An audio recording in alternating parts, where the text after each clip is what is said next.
We know that Peter from Andy's Auto is responsible for scheduling production and ensuring that there are resources for these schedules. But it only stands to reason that these schedules need to be transferred into a production plan so that the master production schedule, the MPS, can be built. Once the MPS is built, we use MRP, Materials Requirement Planning, to schedule purchase orders and work in progress jobs. Remember the different manufacturing strategies: make to stock, make to order, and assemble to order.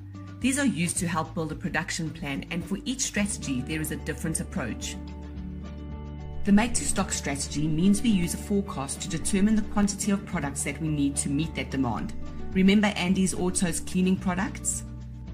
If we apply the MTS strategy to our production strategies, that of level and chase, we will have a different plan for each scenario.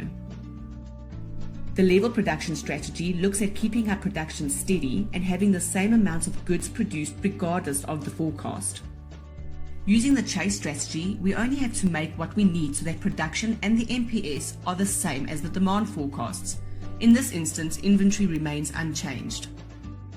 In make to order, MTO, like the customized license plates that are ordered by the customers, goods are only manufactured when an order is received, so we only purchase material when we receive that order.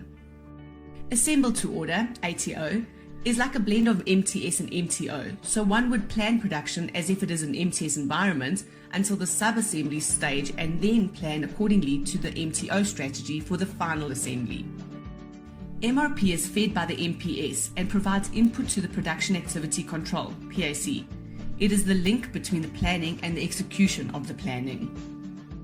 Before we make something, we need to know what materials will be needed in order to produce it. That is where the bill of materials, the BOM, comes in.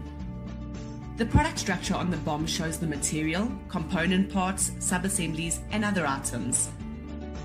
The BOM also contains information on every item or assembly required to produce end items, which include things like the part number, description, units of measure, quantity per assembly, and so forth. Single-level BOM comprises of parent component and child component. Multi-level BOM comprises of parent component, child component with its subcomponents. A planning BOM represents a group of items in the format of a BOM, which can be used by material planning and master scheduling to forecast demand.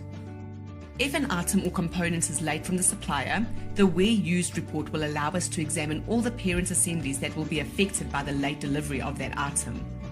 The pegging report serves the same function, except that it will only select items in demand at that time.